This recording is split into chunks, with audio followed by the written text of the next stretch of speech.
Last week the struggle was real. They are extraordinarily tough to get to. But this week, thanks to some practice, y'all's tips, and a little bit of help from a friend, the wing skins go on quick. Thank you, Chad. This is the real way to skin a wing.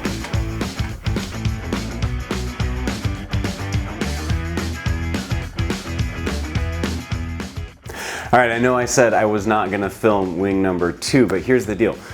Your Saturday, I'm sure, would be completely meaningless without these videos. And not only that, I had a ton of comments, not only saying, hey Ryan, we'd really like to see the second wing, but more importantly, there's better ways to do it. And I thought I would bring you some of what I learned, not only from wing number 1, but from y'all, both the comments, the emails, and suggestions. So today, wing number 2, the right way to skin a wing. Now, because this is a bit of a shorter episode, I feel bad, I do. I gotta give you all the content I can. So what I have locked and loaded, another episode, it'll probably be out next week, and it's an extraordinarily dry, boring episode of me talking, but it's about connectors, crimpers, and contacts, something that I've received a lot of emails asking about. It's another look at the avionics and wiring of this airplane in a bit more detail than I've provided before. Keep an eye out for that. In the meantime, I hope your Saturday is complete now that you have wing number 2.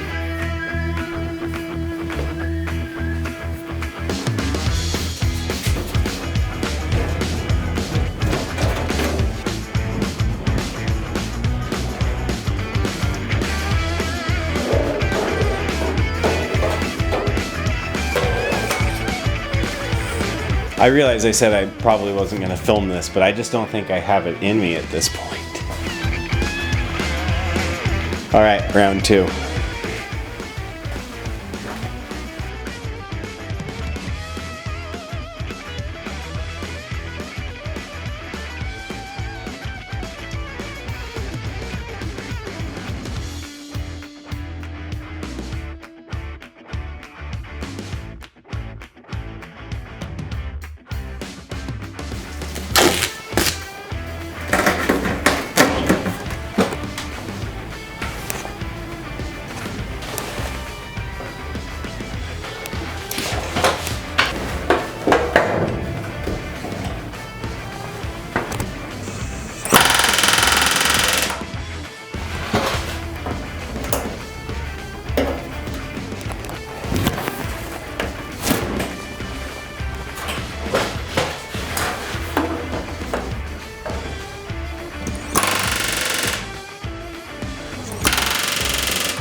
Just so last week can officially serve as the what not to do, I am now bringing you the what to do when it comes to riveting on the bottom skins.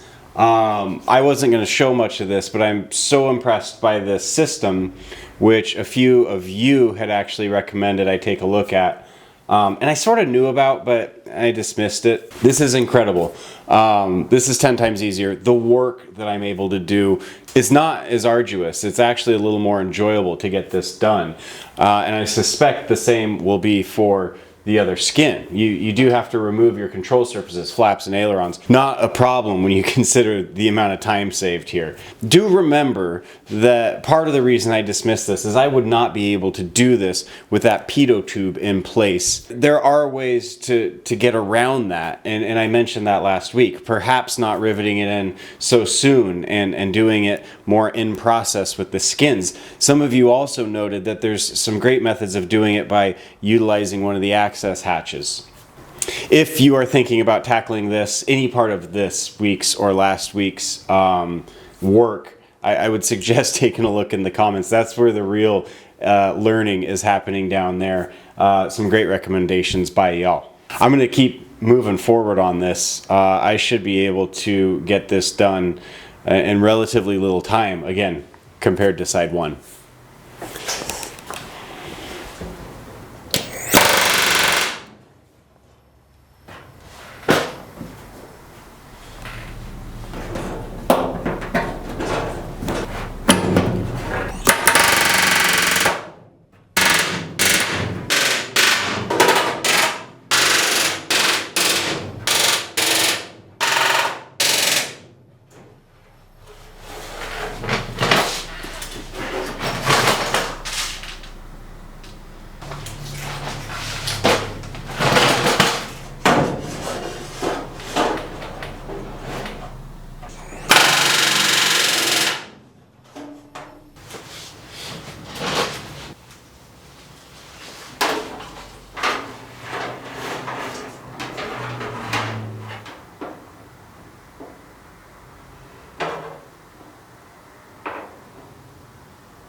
It was so much easier. Now, don't get me wrong.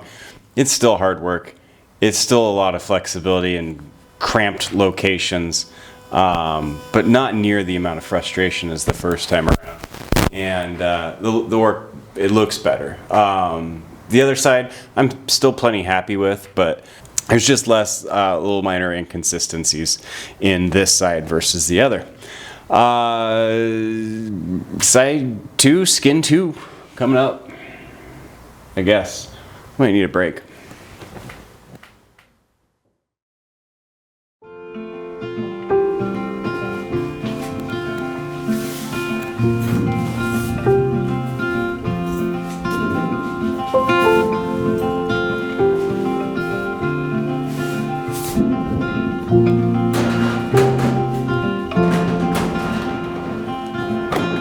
Rainy days don't seem so wet. Stormy nights don't stay. From the moment that we met, you were away. Oh, this could be the best thing that I'll ever know.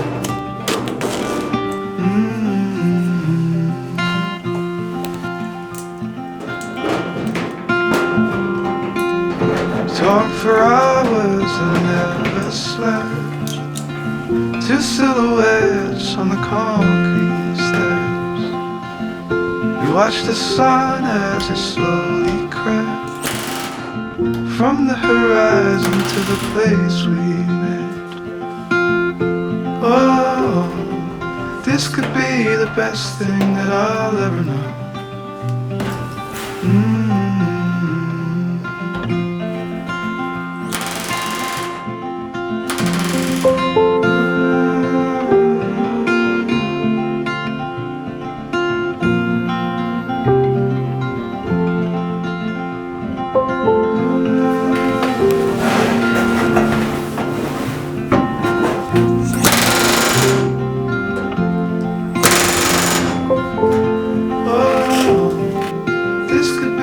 Best thing that I'll ever know.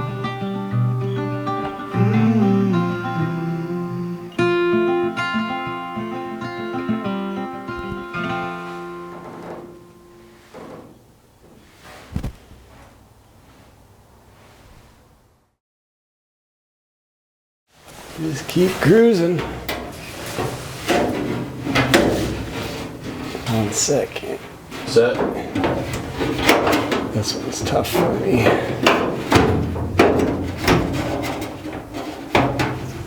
Set. Set. Set.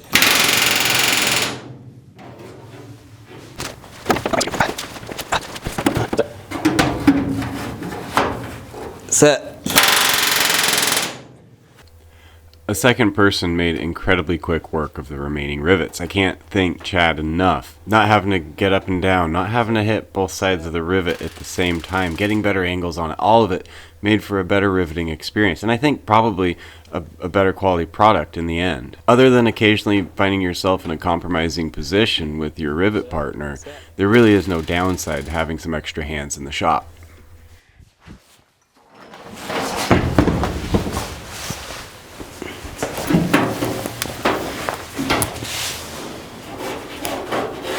Set. Set.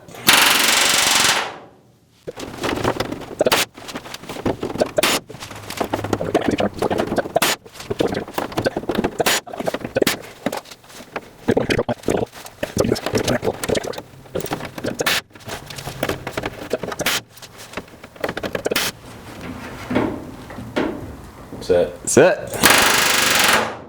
Yeah, that's good.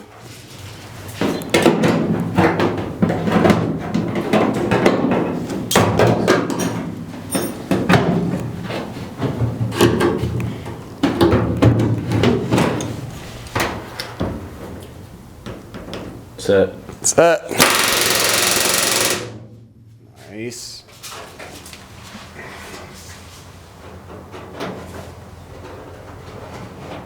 There you go. Good? Yep. That's good.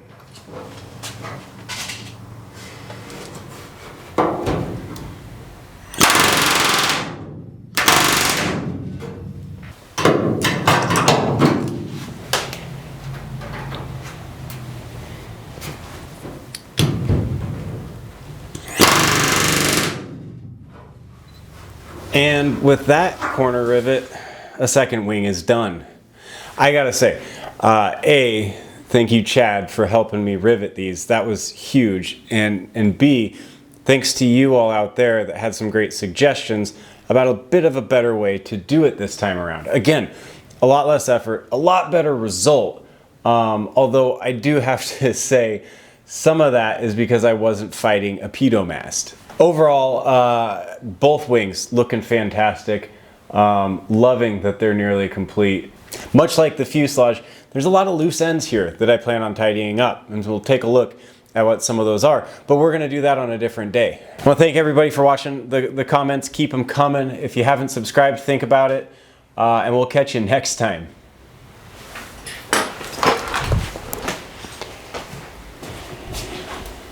Real quick, before we close this one out, I have some travel coming up, and as a result, you may catch a week or two without a video.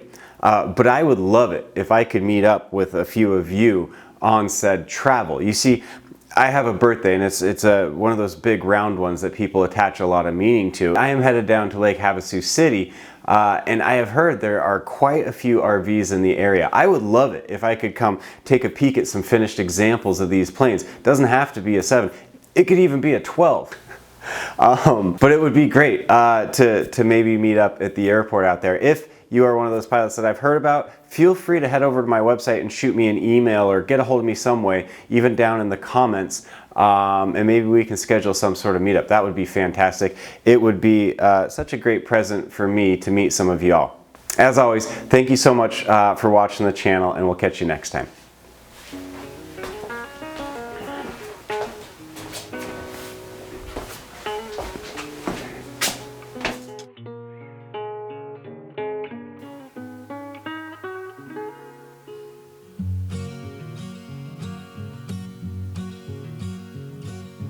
Every day we wake up, eyes still closed, and no one knows the things behind our shut eyelids, or where any of it leads. I was blind.